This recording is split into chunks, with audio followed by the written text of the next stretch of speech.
Salut les petits potes, c'est Delcor, j'espère que vous allez bien. Aujourd'hui on se retrouve pour la partie 3 et la partie 4 d'une série de vidéos. L'histoire est vraiment folle et je t'invite clairement à aller voir la partie 1 et la partie 2 qui se trouvent dans cette vidéo. Je te mets le lien directement dans la description. Mais si t'as pas envie, je te ferai juste un gros récap, ne t'inquiète pas. Avant ce récap justement, si tu veux soutenir, un petit pouce bleu et un abonnement. Et si jamais tu connais déjà et que tu veux passer le récap, je te mets un petit timecode. Allez, passons au récap. Dans la première vidéo, on suit un homme qui, en regardant le journal, trouve une annonce. Cette annonce, elle est assez particulière, en fait c'est l'annonce d'un job. Lui a déjà un job, mais il sent que l'entreprise va bientôt faire faillite ou quoi. Et il se dit que, allez, il pourrait aller postuler. Et justement, dans cette annonce, il n'y a pas beaucoup de détails en fait, il y a très peu de détails et c'est ça qui l'intrigue. On lui donne un rendez-vous et il se rend sur place. Sur le lieu du rendez-vous, l'ambiance elle est assez bizarre. Il se retrouve dans une pièce assez petite quand même en vrai, mais surtout ce qui est bizarre c'est qu'il y a deux boutons. Un bouton vert et un bouton rouge. L'homme qui s'occupe de l'entretien, Monsieur Salomon, lui explique que la pièce là,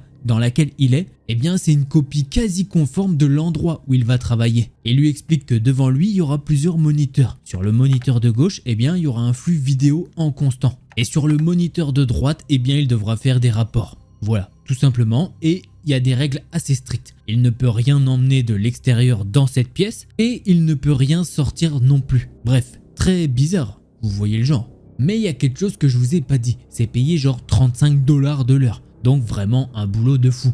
Pour juste être assis et regarder un écran. Notre cher Thomas, il va accepter. Et il va devoir quitter son poste de suite. Il accepte donc ce nouveau job et on lui donne l'endroit où il doit se rendre. Et effectivement, une fois qu'il arrive sur place, c'est quasiment la même chose. C'est comme la pièce que je vous ai décrite, il y a vraiment les deux moniteurs qui sont devant lui. Et sur ce flux vidéo, sur l'écran de gauche, il y a une femme. Il l'observe et il se dit mais qu'est-ce qu'elle a? Pourquoi je dois observer une femme? Qu'est-ce qu'elle fait là? Est-ce qu'elle est retenue prisonnière? Pourtant dans le flux vidéo elle n'a pas l'air non plus blessée, elle n'a pas l'air terrorisée. Donc est-ce qu'elle est là de son plein gré? Thomas va l'observer pendant pas mal de temps, pendant même plusieurs années. Et au bout d'un moment dans ces flux vidéo il y a des choses un petit peu bizarres. Je te donne vachement plus de détails dans l'autre vidéo mais là je dois faire un petit peu vite. À la fin de la première partie, Thomas peut voir que la femme, elle peint et dans ses peintures, il arrive à distinguer des mots. Et sur ces mots, ça écrit « Aide-moi Thomas ». Et bizarrement, il s'appelle Thomas. Et donc voilà, ça se cutait comme ça la première partie. Mais j'ai raconté également la seconde partie. Thomas, il commence à devenir fou, il se dit « Mais qu'est-ce qui se passe? Comment elle sait que je m'appelle Thomas? Est-ce que c'est une coïncidence? Des Thomas, j'en ai eu plusieurs dans ma classe. » Enfin bref. Il se dit c'est bizarre aussi, moi normalement dans mon lieu de travail il est censé y avoir des collègues. Soit un collègue avant moi, soit un collègue après moi. En gros quand il va à la fontaine, des fois l'eau elle a diminué. Il y a des choses, il sait qu'il y a d'autres collègues à lui. Mais il les voit jamais. Alors un jour en sortant du boulot, il attend, il fait un petit peu le tour du pâté de maison pour voir si justement le collègue après lui il arrive à le trouver. Et donc il attend dans sa voiture et au bout d'un moment, il y a un homme qui effectivement va entrer dans ce bâtiment. Il se dit qu'il doit y aller, mais s'il y va, qu'est-ce qu'il fait? Il va se faire gauler, puisque je le rappelle, c'est un petit truc un peu secret quand même. Du coup, il n'y va pas. Il décide de rester dans sa voiture et il se dit que la chose la plus simple à faire, ce sera d'attendre que le mec sorte. Et là ensuite, il pourra l'alpaguer. Et c'est ce qu'il a fait après. Il parle à un homme qui lui dit qu'ils sont pas censés communiquer entre eux. Encore une règle qui n'a pas été dite par Monsieur Salomon. Après ça, Thomas il est dans un état psychologique assez bizarre et enfin il rentre chez lui. Mais juste au moment de rentrer chez lui, il entend quelqu'un parler derrière lui. Devinez qui c'est. C'est la femme qui était sur le flux vidéo. Elle s'appelle Mélanie. Lui il l'appelait Rachel puisque il connaissait pas son prénom. Et en fait elle va lui expliquer qu'il fait partie d'une expérience psychologique. Elle dit qu'elle est une actrice, qu'en fait c'est elle qui joue. Thomas il commence à se poser plein de questions, il se dit mais qu'est-ce que c'est que ce truc là? En fait il a envie de démissionner, il a un petit peu de sentiments pour Rachel, etc. Et voilà, on en vient au moment où il lui dit ça te dirait pas que dans 2-3 mois on arrête toute cette comédie et qu'enfin on se rencontre et qu'on discute un petit peu plus. Et c'est comme ça que se termine cette partie 2. Et c'est pour ça qu'on est là aujourd'hui, pour raconter la partie 3 et la partie 4. Sachant que je vous le dis, je devais juste raconter la partie 3. Mais je me suis dit non, je peux pas vous laisser juste avec la partie 3. Alors je vous mets aussi la partie 4. Le gros récap étant fini, passons à la partie 3. Elle hésita un moment avant de sourire. C'est comme ça que tu m'appelles? J'aime ça. Mais en fait je m'appelle Mélanie. J'ai senti mon visage rougir. Bien sûr, son nom n'était pas réellement Rachel. C'était juste quelque chose que j'avais inventé dans ma tête. Pourtant, mon embarras ne pouvait pas suivre ma confusion et ma joie. Est-ce que c'est vraiment toi? Elle a qui est ça? Oui c'est moi. Rachel, du moins Mélanie, a grogné alors que je m'avançais et commençait à la serrer dans mes bras. En riant, elle m'a serré dans ses bras pendant un moment. Puis, elle m'a chuchoté à l'oreille. « Thomas, nous devons parler, et pas ici. Est-ce que je peux rentrer ?» Je m'éloignais et acquiesçais, m'essuyant les yeux alors que j'essayais de finir de déverrouiller la porte d'une main tremblante. Mon cœur battait à tout rompre et j'avais toujours l'impression d'être dans un nuage étrange et merveilleux. Mais lorsque nous sommes entrés et que nous nous sommes assis sur le canapé de mon salon, je me suis forcé à me concentrer sur la plus grande question que j'avais. Comment ? Mélanie souriait toujours lorsque nous asseyions, mais elle avait maintenant l'air inquiète et triste. « Thomas, c'est pourquoi je suis ici.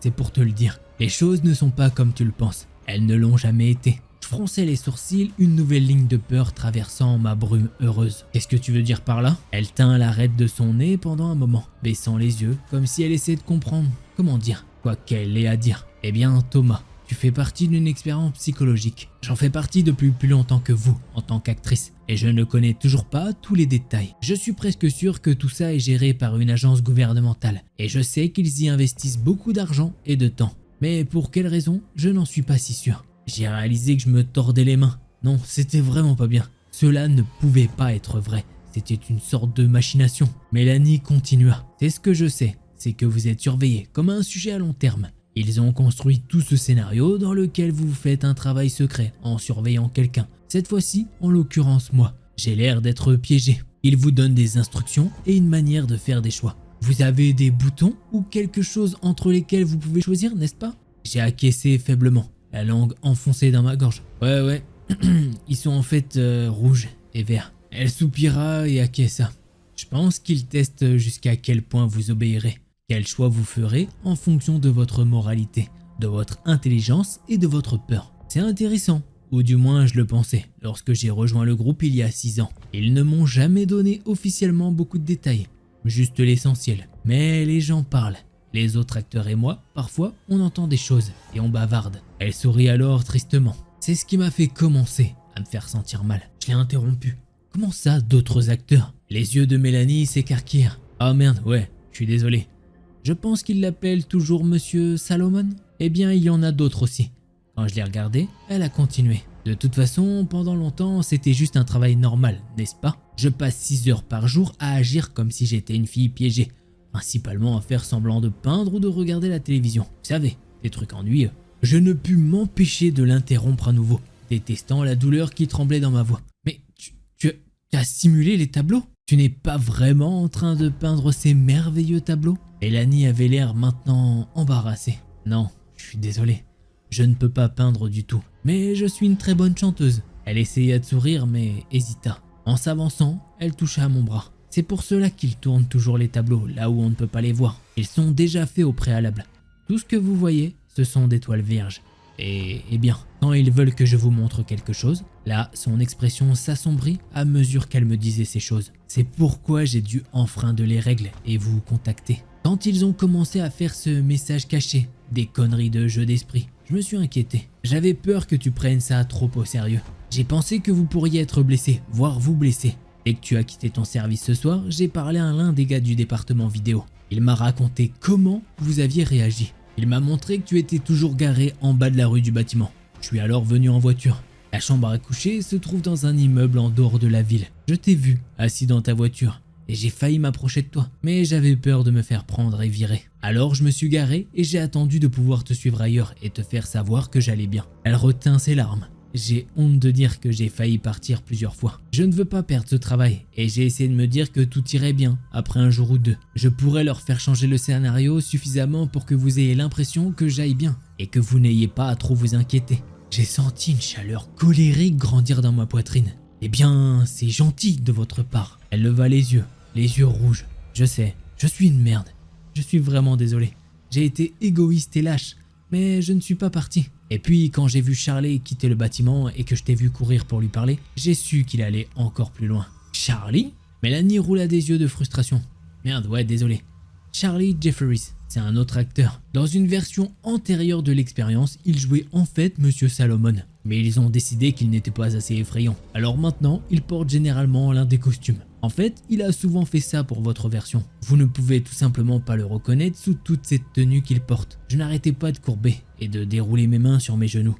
Franchement, ça en était trop. Je me sentais comme un flipper oscillant entre colère et soulagement, embarras et confusion. Mais alors, tout ce qu'il m'a dit, c'était juste pour me faire peur? Vous avez vu comment j'ai réagi? Elle hocha la tête en reniflant et en s'essuyant le nez avec le dos de sa main. Oui, je suis désolé. C'est pourquoi je savais que je ne pouvais plus attendre pour te le dire. Je pouvais voir à quel point tu étais inquiet et effrayé pour retourner à ta voiture. En entendant ça, j'ai retiré mon bras de son contact. Eh bien, merci, je suppose. Au moins, tu m'as arrêté avant que j'aille voir la police. À ce moment-là, je voulais plus qu'une seule chose, c'est qu'elle parte, que ses yeux compatissants se détournent de moi. Merci d'être venu et de m'avoir informé. J'ai essayé de rendre ma voix dure et insensible, mais elle était plutôt aqueuse. En me levant, je me suis détourné d'elle pour qu'elle ne puisse pas voir alors que j'ai commencé à pleurer. Si cela ne vous dérange pas, j'ai besoin de réfléchir à tout.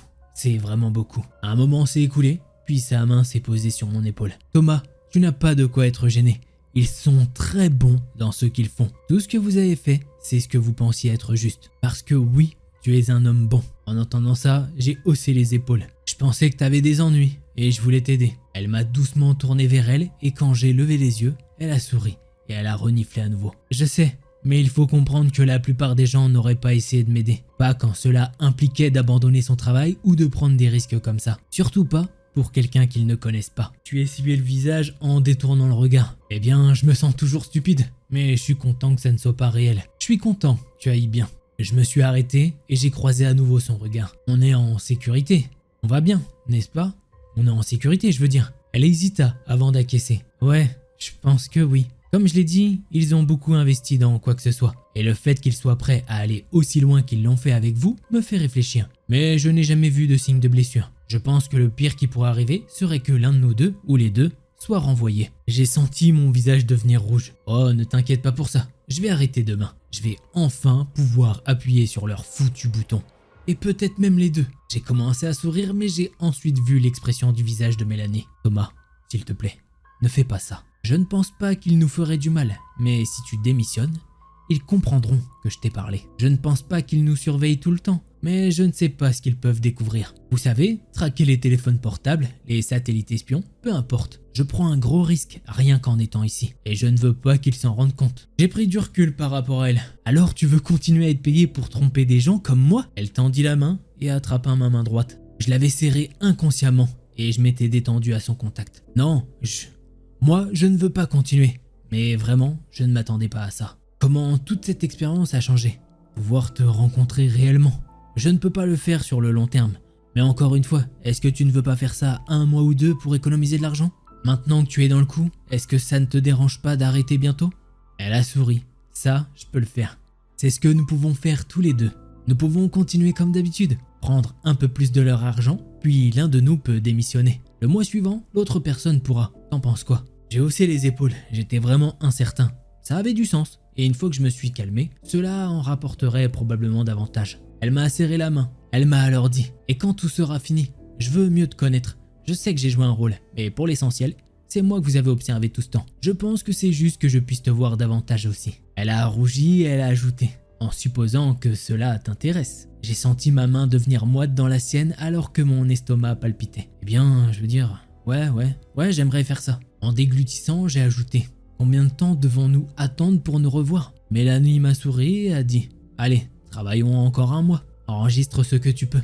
J'attendrai de mon côté 2 ou 3 semaines, puis je ferai de même. » Elle leva les yeux vers le plafond pendant qu'elle y réfléchissait un instant. Et j'ai été à nouveau frappé par sa beauté, même si elle était un petit peu différente en personne de ce que j'avais imaginé. Elle a alors fini sa phrase et dit « Dans 3 mois, à partir de ce soir, nous nous reverrons ici même. Je viendrai et nous pourrons commencer à mieux nous connaître. Qu'est-ce que t'en penses ?» En lui rendant son sourire, j'ai hoché la tête.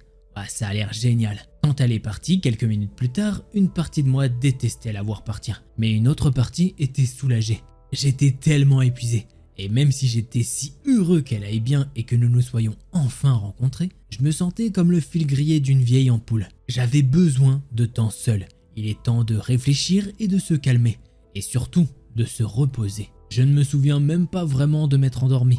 Et quand je me suis réveillé, j'ai réalisé que mon réveil sonnait depuis plus de 30 minutes. J'ai bondi et j'ai couru pour me rendre à mon quart de travail. En partant, Mélanie avait encore une fois insisté sur le fait que nous devions agir de la même manière. Cela signifiait de ne pas paniquer, mais cela signifiait aussi de ne pas agir comme si tout allait bien non plus. Si je ne montrais soudainement aucun signe d'inquiétude pour elle, cela les avertirait également. J'ai promis et elle est partie après un bref câlin et un baiser. En me rappelant cela maintenant, à travers les brumes de ma fatigue de la nuit précédente, c'était comme un rêve. Pourtant, je suis entré dans la salle de surveillance avec un cœur beaucoup plus léger. Je n'avais plus à m'inquiéter ni à me sentir coupable de ne pas l'aider. Et j'éprouvais une certaine satisfaction à finalement dénoncer les gens qui m'avaient trompé pendant si longtemps. En plus, dans 3 mois, j'en aurais fini avec cet endroit et je reverrai Mélanie, en personne au moins, parce que j'ai pu la regarder sur le flux vidéo dès mon arrivée au travail. Elle dormait quand je suis arrivé pour la première fois, et je me suis demandé si elle était aussi fatiguée que je le sentais encore. Lorsqu'elle s'est réveillée plus tard et a commencé à lire un livre, je me suis retrouvé à sourire et j'ai dû m'arrêter. Je devais toujours m'inquiéter d'agir, ne pas sourire comme si j'avais le béguin. Je devais faire mieux pour que Mélanie n'ait pas d'ennui. Environ 1 heure plus tard, elle a commencé sur une autre de ses peintures. En la regardant travailler, j'ai été étonné de voir à quel point tout cela avait l'air réel. C'était difficile de tout voir sous mon angle, mais j'aurais juré qu'elle avait de la peinture sur ses pinceaux et qu'elle peignait vraiment tout ce qu'il y avait sur la toile. Je me suis senti fier d'elle. C'était vraiment une grande actrice. Non seulement je ne l'ai pas vu donner la moindre idée de ce que nous avions rencontré ou discuté, mais elle semblait vraiment différente dans la pièce que dans mon appartement. Je suppose que c'était ce qu'elle voulait dire par jouer un rôle. Et j'étais presque à la fin de mon quart de travail et même si je détestais la quitter, je devais admettre que j'étais prêt à dormir encore un peu. Essayer de surveiller mes réactions toute la journée avait été épuisant et je redoutais les prochaines semaines. Mais ensuite, j'ai réalisé qu'elle avait fini de peindre. Je m'attendais à ce qu'elle aille faire autre chose, mais à la place, elle ramassa les toiles par ses bords et la conduisit avec précaution jusqu'au canapé. Son corps la bloqua au début, puis elle s'écarta. C'était une peinture représentant un arbre massif. L'écorce était rouge foncé, avec un énorme tronc tordu qui se brisait en une douzaine de branches. Ces branches étaient couvertes de feuilles d'un vert si profond qu'elles me rappelaient presque plus des nuages d'orage que la cime d'un arbre. Comme tous les tableaux, je me suis senti touché. Même maintenant que Mélanie m'avait dit qu'elle ne les peignait pas. Les images elles-mêmes, combinées aux couleurs et aux petits détails, ces peintures étaient vraiment incroyables. Tout comme celle-ci. Si vous regardiez d'assez près, vous pouviez voir qu'il y avait plusieurs petits merles dans les branches de l'arbre. C'était drôle, mais on aurait presque dit qu'ils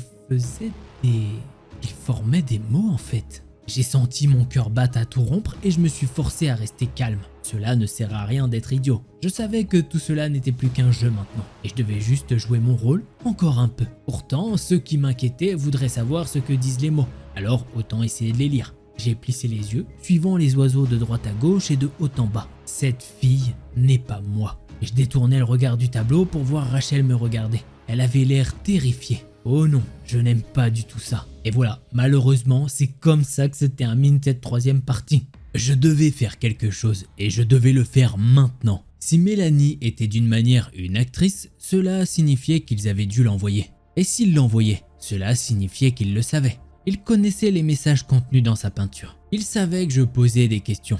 Et ils savaient que je n'avais appuyé sur aucun bouton pendant aucun de ces moments. J'ai senti la panique et la peur monter dans ma poitrine, rendant la respiration difficile. En me levant, j'ai commencé à faire les 100 pas, jetant périodiquement un coup d'œil au moniteur pour voir si Rachel pouvait m'aider, me dire ce que je devais faire ensuite. Mais elle s'était allongée sur son lit. C'était difficile à dire avec certitude dos à la caméra, mais je pense qu'elle pleurait. Non, je devais vraiment résoudre ce problème. Je devais la sortir de là. Et si je n'avais pas un meilleur plan, je devrais simplement suivre celui que j'avais déjà. Sentant l'objectif de la caméra du plafond sur moi, je me dirigeais vers la porte et retournai dans le vestiaire. Mon téléphone était dans mon casier et après avoir raté la combinaison la première fois, j'ai ouvert la porte et je l'ai sorti. Le saisissant fermement, j'essayais de le tenir à mes côtés avec désinvolture. Mais je savais que cela ne servait à rien. S'il savait tout, je ne pourrais rien cacher. Je devais juste essayer d'être rapide, faire passer un message aux gens qui pourraient aider Rachel avant qu'ils ne m'atteignent. J'ai ouvert la caméra du téléphone alors que je rentrais dans la salle de surveillance et j'ai appuyé sur l'enregistrement. Il a émis un petit bip et une fois que j'ai été sûr qu'il était en train d'enregistrer, j'ai allumé l'appareil photo moi-même. Je m'appelle Thomas Calhoun.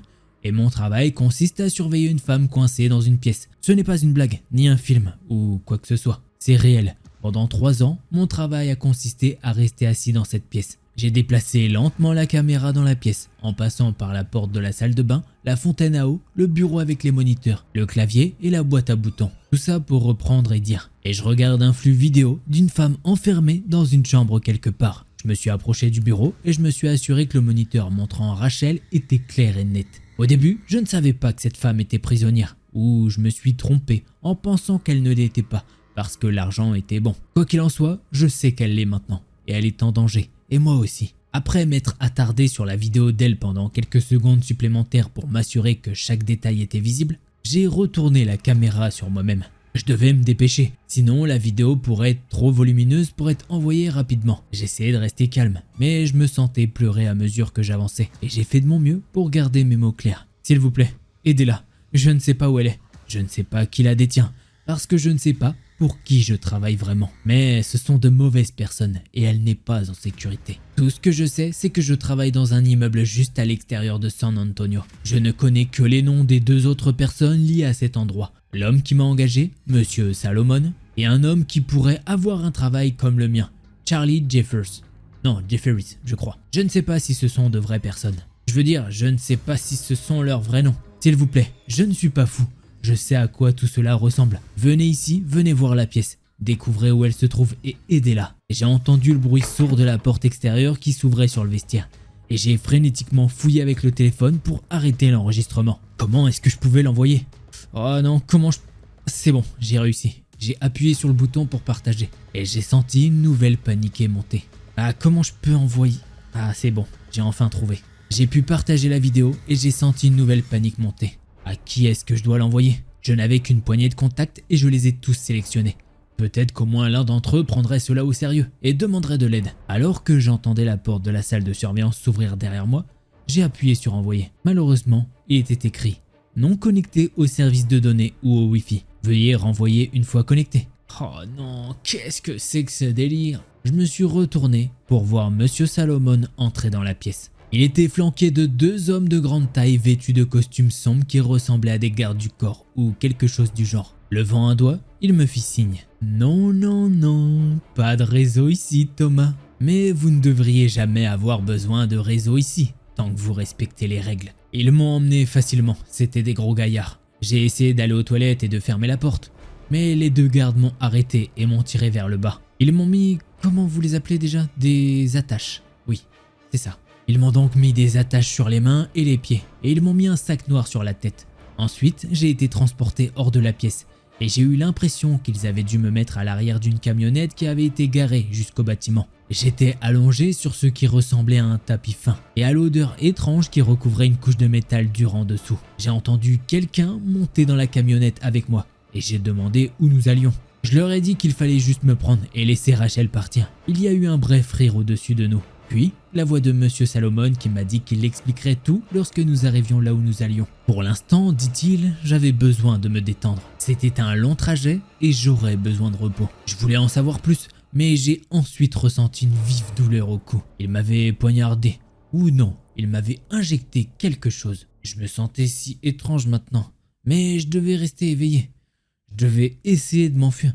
Je devais... Bonjour encore, Thomas. J'ai cligné des yeux en commençant à regarder autour de moi. J'avais la bouche sèche et j'avais mal à la tête, mais sinon, je me sentais bien.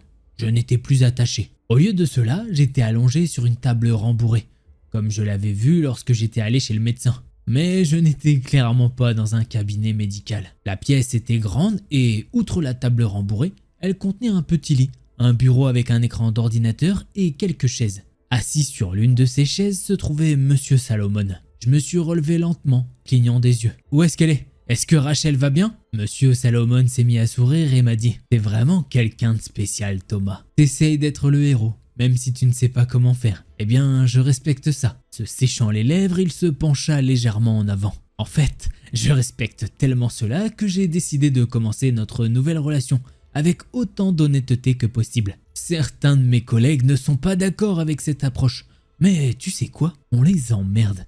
C'est mon projet, et je pense que tu mérites de savoir ce qui se passe. L'air plus sérieux, il se leva, soulevant l'arme qu'il tenait nonchalamment sur ses genoux. Mais avant d'entrer dans les détails, est-ce que tu voudrais revoir Rachel? J'ai glissé de la table et j'ai hoché la tête en me retenant de tomber. Mes jambes tremblaient encore à cause de ce qu'il m'avait donné, mais je l'ai à peine remarqué. Alors je lui ai dit « Ouais, s'il vous plaît, laissez-moi la voir. Je veux voir la vraie. » Monsieur Salomon eut un petit rire et fit signe vers une porte voisine. Oui, la réalité est toujours meilleure. Elle est juste là, dans la pièce voisine. J'ai trébuché. Mes jambes s'amélioraient à mesure que je marchais, et lorsque j'ai attrapé la poignée de porte, elle a tourné très facilement. Je m'attendais à ce que la porte mène à sa chambre, mais à la place, elle s'ouvrait sur une autre pièce très semblable à celle dans laquelle j'avais été, même si les éléments qu'elle contenait étaient différents. D'étranges machines remplissaient les murs, et au fond de la pièce se trouvait un grand aquarium. Enfin, je ne sais pas. C'était un très gros cylindre, plus grand que moi, et il était rempli d'une sorte de liquide gris, et il y avait une forme dans ce liquide. Vas-y Thomas. N'hésite pas, tu peux jeter un coup d'œil. Tu l'as mérité. J'ai senti mon estomac se serrer davantage face aux paroles de Monsieur Salomon et à leur méchanceté. Mes jambes étaient à nouveau lourdes à présent, mais cette fois, ce n'était pas à cause des médicaments. En avançant, je pouvais voir que la forme était une personne.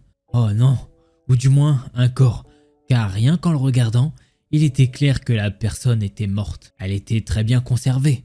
Mais je pouvais voir à quel point la peau pendait mal et paraissait gonflée par endroits. Oh mon Dieu, non, non, non, ses cheveux qui flottaient comme des algues devant son visage se sont éloignés alors que j'atteignais le verre et je pouvais voir Rachel me regarder. Je me suis alors tourné vers Salomon et je lui ai dit « Espèce de meurtrier !»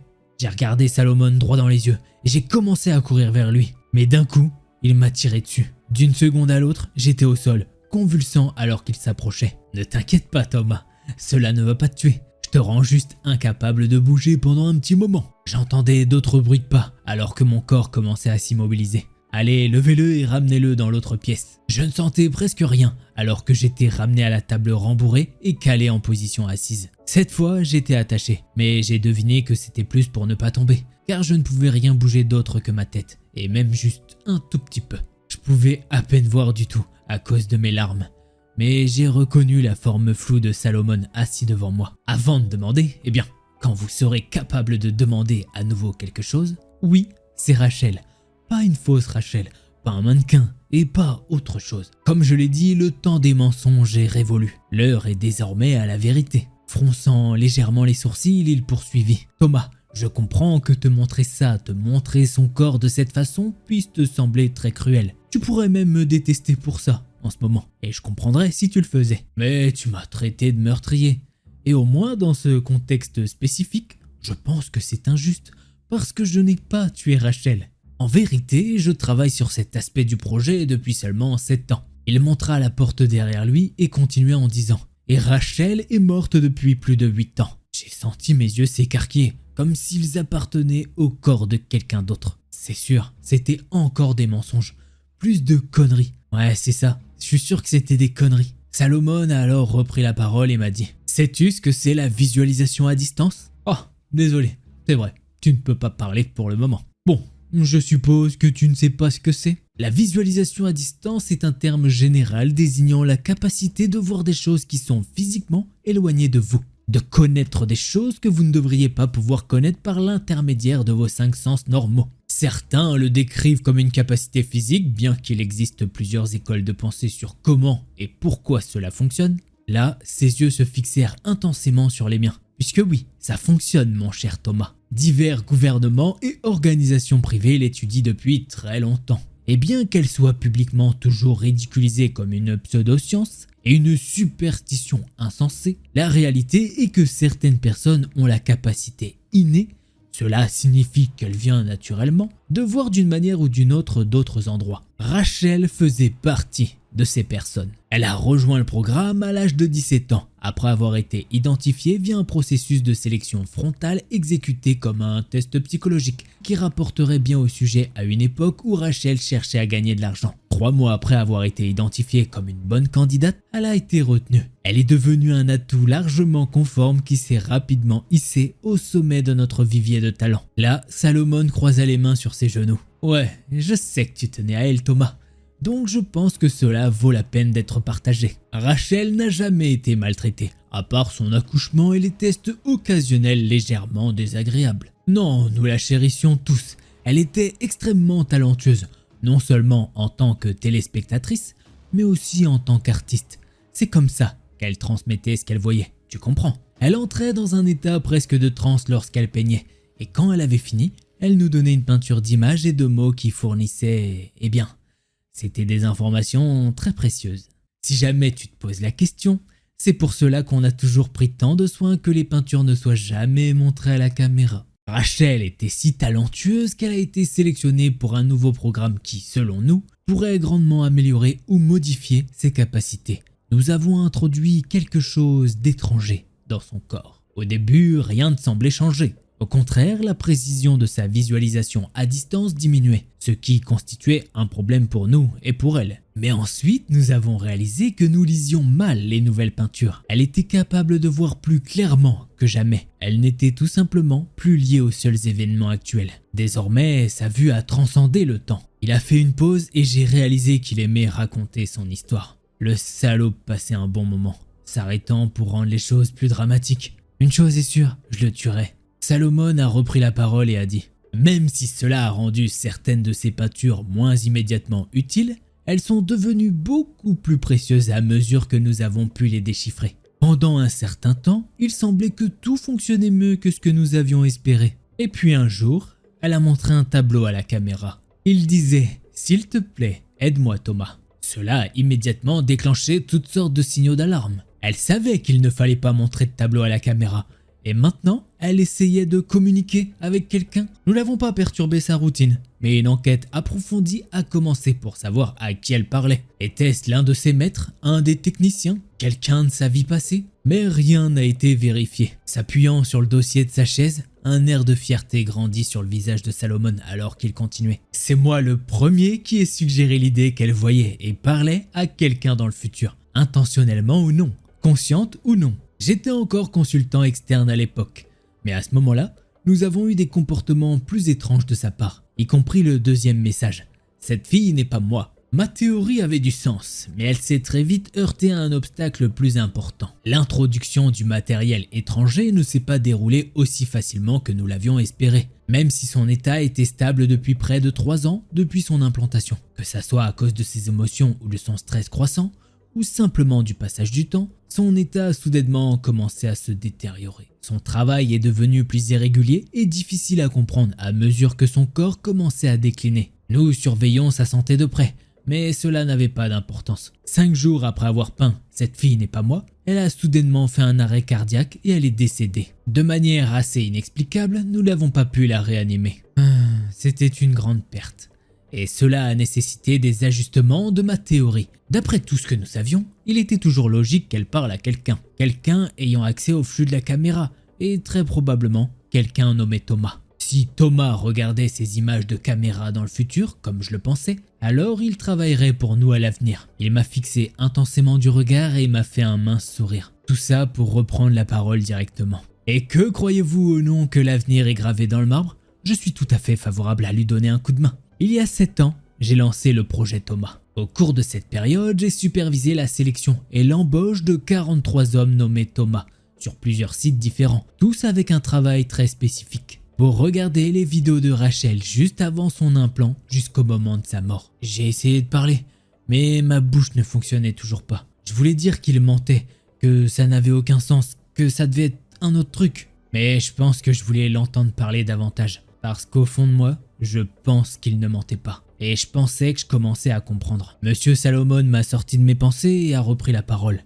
Le problème n'était pas vraiment qu'ils regardent les vidéos, bien sûr. C'est ainsi qu'ils ont réagi en regardant les vidéos. Ce qu'ils ont fait et comment cela correspondait à ce que Rachel avait fait en réponse dans le passé, 13% ont arrêté après le premier jour, 38% ont appuyé sur le bouton rouge ou vert après le premier message demandant de l'aide et prononçant leur nom, 22% ont tenté de contacter les autorités avant d'en arriver au stade où Mélanie a été présentée. J'aurais aimé pouvoir m'attribuer le mérite de son introduction, mais ce n'était pas ma suggestion.